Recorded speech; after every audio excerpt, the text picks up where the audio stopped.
নমস্কার বন্ধুরা, বেশ কিছুদিন আগে আমরা সপরিবারে চলে গিয়েছিলাম তারকেশ্বর। তো আজ তোমাদেরকে আমি তারকেশ্বরে 2024-এ সমস্ত নিয়মকানুন জানিয়ে দেব। তার সাথে জানিয়ে দেব কম খরচে তোমরা কোথায় হোটেলে উঠবে আর কোথায় খাবে, এবং অবশ্যই কিভাবে পুজো দেবে। আর ছোট বাচ্চা নিয়ে গেলে 18 মাসে তাদেরকে কিভাবে চুল ঠুল দেবে, তার সমস্ত কিছু আমি তোমাদের সাথে আজকে শেয়ার করব এই ভিডিওর মাধ্যমে।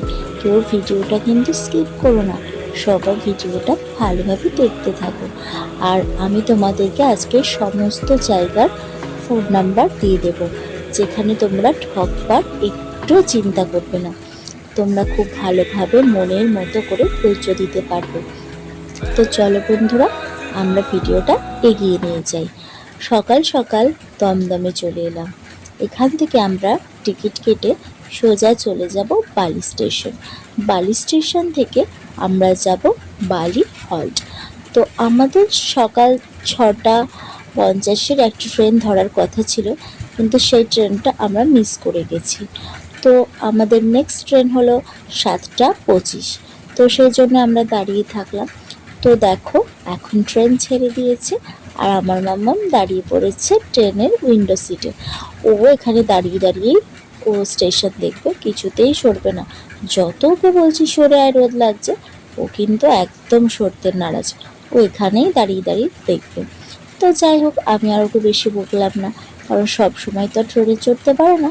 তো যতটুকু টাইম থাকছে থাক নিজের মতো।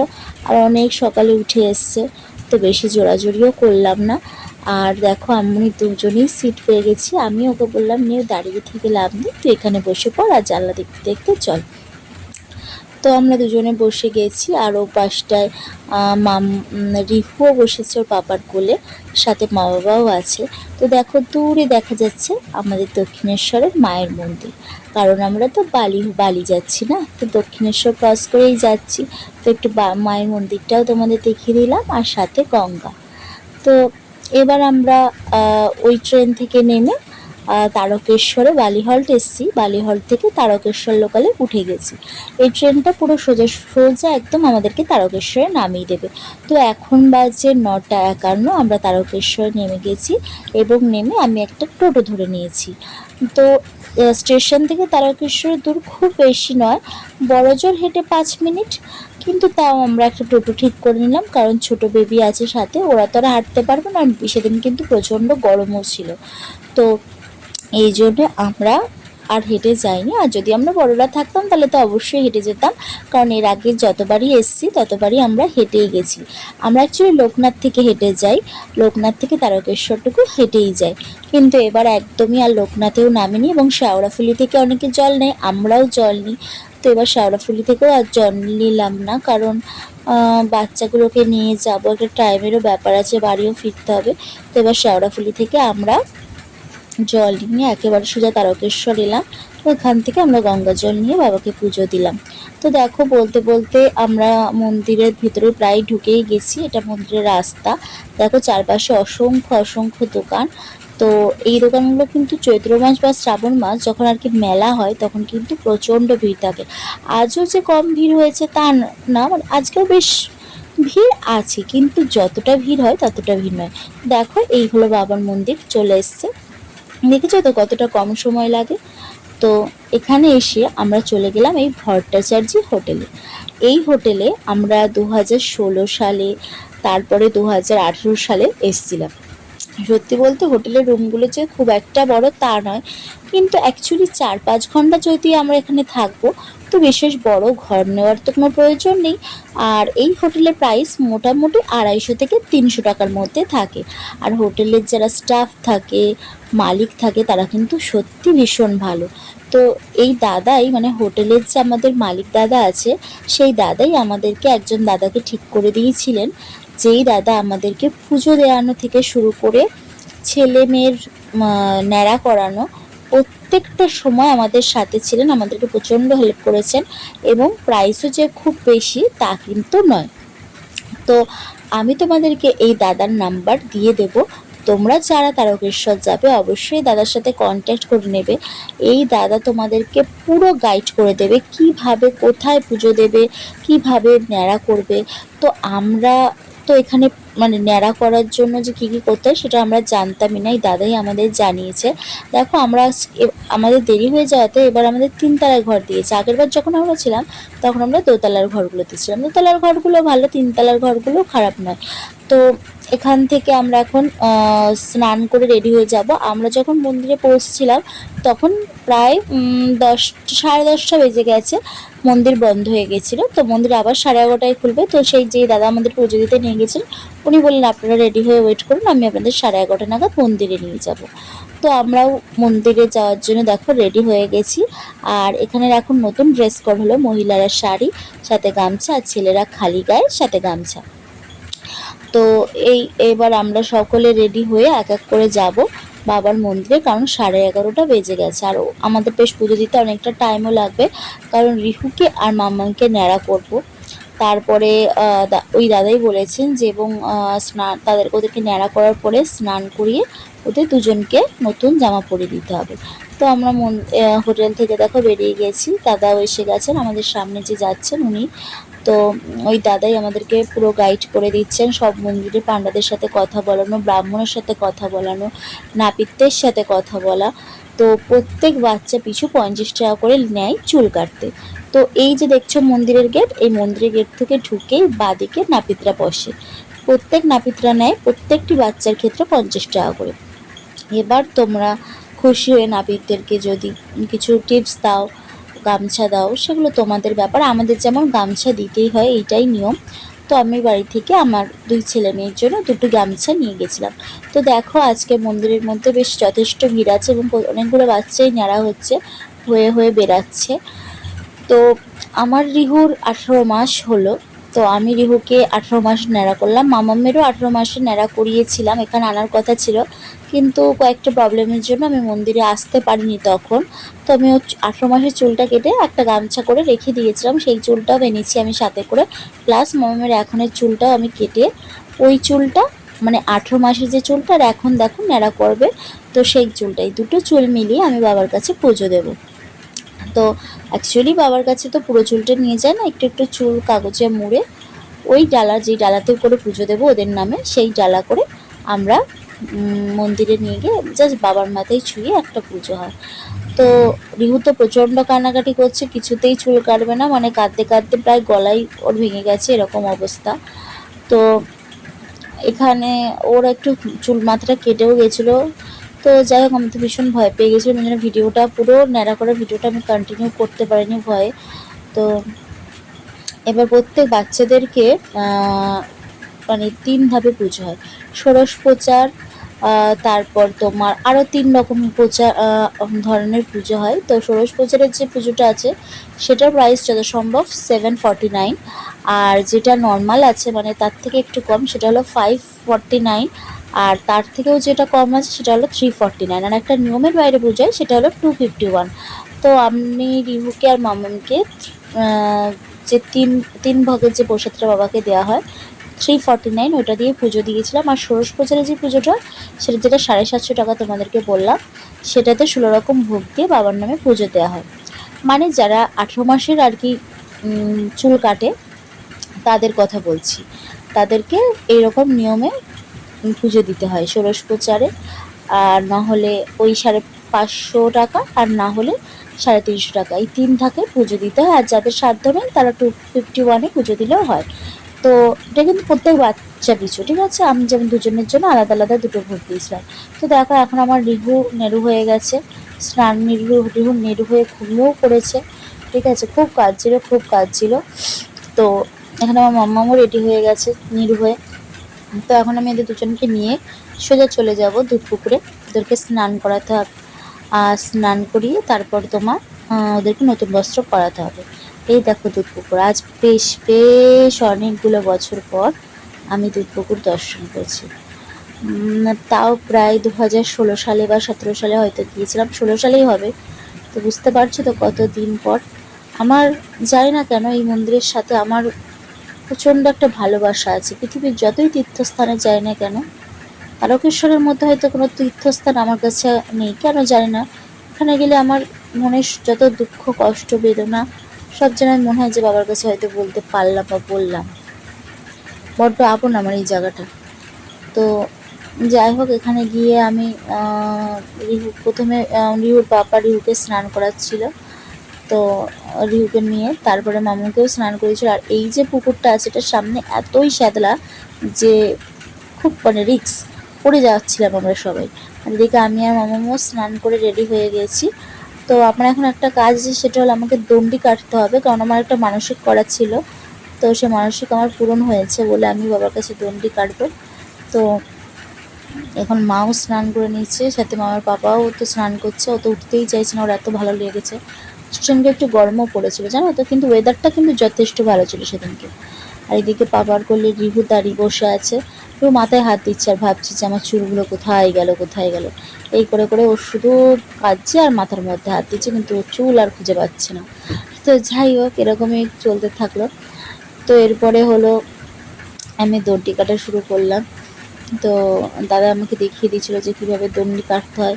এখানকার দণ্ডি কাটার নিয়ম হলো, এই যে পুকুর দেখছো, এই পুকুর থেকে দণ্ডি কেটে আমাকে যেতে হবে আবার মন্দির অবধি, আবার বাবার মন্দির থেকে দণ্ডি কেটে আমাকে আসতে হবে আবার পুকুর অবধি। এরকম দুই থাকে, আমাদেরকে পুজো দিতে হবে, মানে দণ্ডি কাটতে হবে আর কি। তো যারা দণ্ডি কাটবে তারা এইভাবেই দণ্ডি কাটবে এসে এখানে, যে দুই থাকে পুজো দণ্ডি কাটা। তো যাই হোক, হলো এইভাবে আমি দণ্ডি ফন্ডি কেটে তারপরে বাবার মন্দিরে যাব পুজো দিতে। তো তোমরা যারা দণ্ডি কাটবে তারা এইভাবে দণ্ডি কাটবে। आदिदेव शंकरा तेरे जाप के बिना चले ये सांस किस तरह। मेरा कर्म तू ही जाने, क्या बुरा है क्या भला। तेरे रास्ते पे मैं तो आंख मूंद के चला। तेरे नाम की जोत ने सारा हर लिया तमस मेरा। नमो नमो शंकर भोलेनाथ शंकर जय त्रिलोकनाथ शंभो जय शिवाय। नमो नमो शंकर भोलेनाथ शंकर रुद्रदेव जय महेश्वर। सृष्टि के जन्म से भी पहले तेरा वास था, ये जग रहे या ना रहे, रहेगी तेरी आस्था।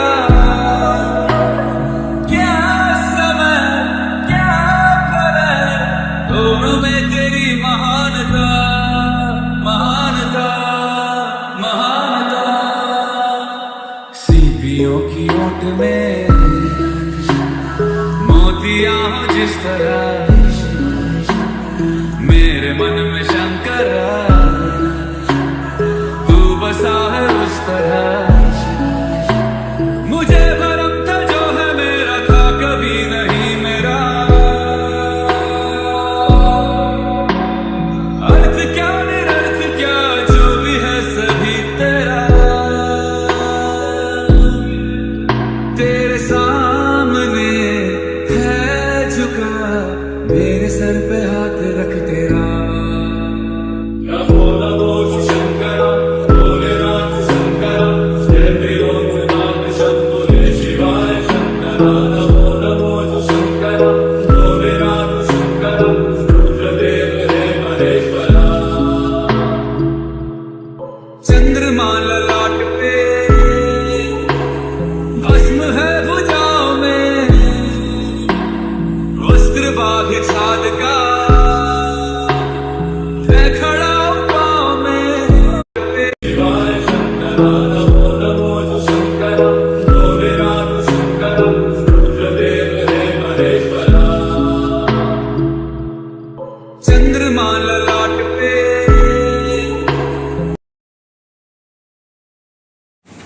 তো দেখো আমার দণ্ডি কাটা হয়ে গেছে, এবার আমরা যাচ্ছি পুজো দিতে। সামনে দাদা যাচ্ছেন আমাদেরকে নিয়ে পুজো দিতে।